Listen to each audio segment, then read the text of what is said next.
Welcome back, guys. Today we are going to take over the story The Girl Who Can by Ama Ata Aidoo. They say that I was born in Hasodzi, and it is a very big village in the central region of our country, Ghana. They also say that when all of Africa is not choking under a drought, Hasodzi lies in a very fertile low land in a district known for its good soil. Maybe that is why any time I don't finish eating my food, Nana says, "You, Adjoa, you don't know what life is about.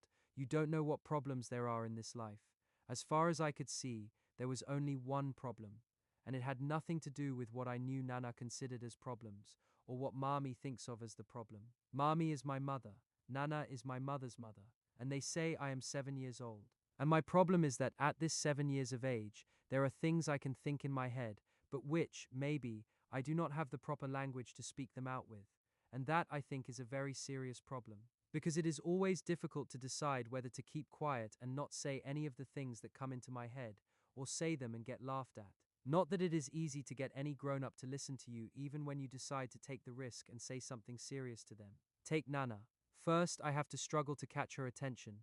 Then I tell her something I had taken a long time to figure out. And then you know what always happens? She would once stop whatever she is doing and mouth open stare at me for a very long time. Then bending and turning her head slightly, so that one ear comes down towards me, she'll say in that voice, "Ajoa, you say what?" After I have repeated whatever I had said, she would either, still in that voice, ask never, never, but never to repeat that, or she would immediately burst out laughing. She would laugh and laugh and laugh until tears run down her cheeks, and she would stop whatever she is doing and wipe away the tears with the hanging edges of her cloth, and she would continue laughing until she is completely tired. But then, as soon as another person comes by, just to make sure she doesn't forget whatever it was I had said, she would repeat it to her, and then of course there would be two old people laughing and screaming with tears running down their faces. Sometimes this show continues until there are 3, 4, or even more of such laughing and screaming, tear-faced grown-ups. And all that performance on whatever I'd said? I find something quite confusing in all this. That is, no one ever explains to me why sometimes I shouldn't repeat some things I say, while at other times, some other things I say would not only be all right, but would be considered so funny, they would be repeated so many times for so many people's enjoyment. You see how neither way of hearing me out can encourage me to express my thoughts too often? Like all this business to do with my legs. I have always wanted to tell them not to worry. I mean Nana and my mother. That it did not have to be an issue for my two favorite people to fight over.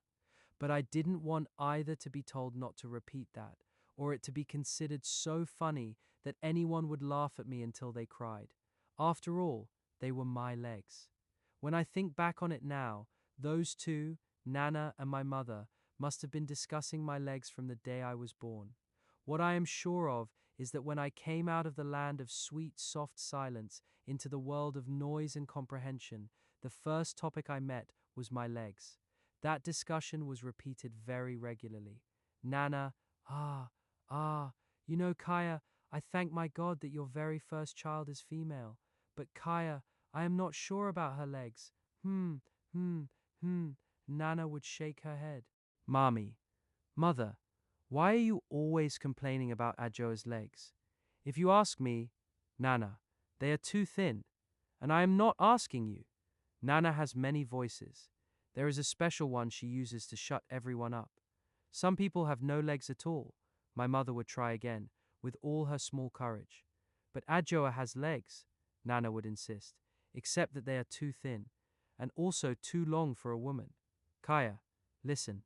Once in a while, but only once in a very long while, somebody decides, nature, a child's spirit mother, an accident happens, and somebody gets born without arms, or legs, or both sets of limbs.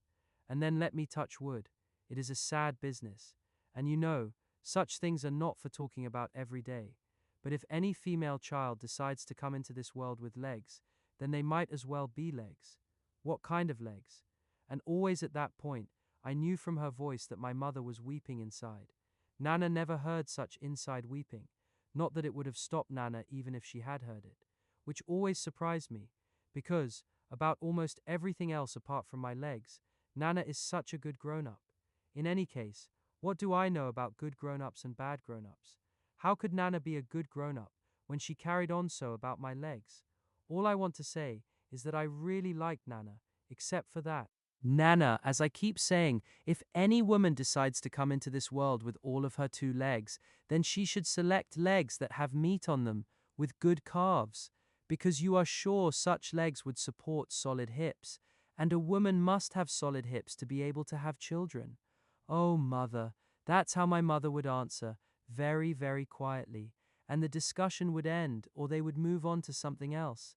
Sometimes Nana would pull in something about my father, how, looking at such a man, we have to be humble and admit that after all, God's children are many. How, after one's only daughter had insisted on marrying a man like that, you still have to thank your God that the biggest problem you got later was having a granddaughter with spindly legs that are too long for a woman and too thin to be of any use.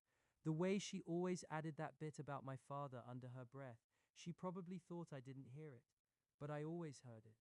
Plus, that is what always shut my mother up for good, so that even if I had not actually heard the words, once my mother looked like even her little courage was finished, I could always guess what Nana had added to the argument.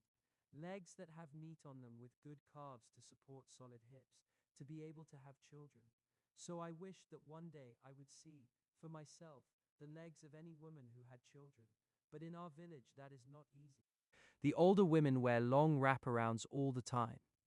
Perhaps if they let me go bathe in the river in the evening, I could have checked. But I never had the chance.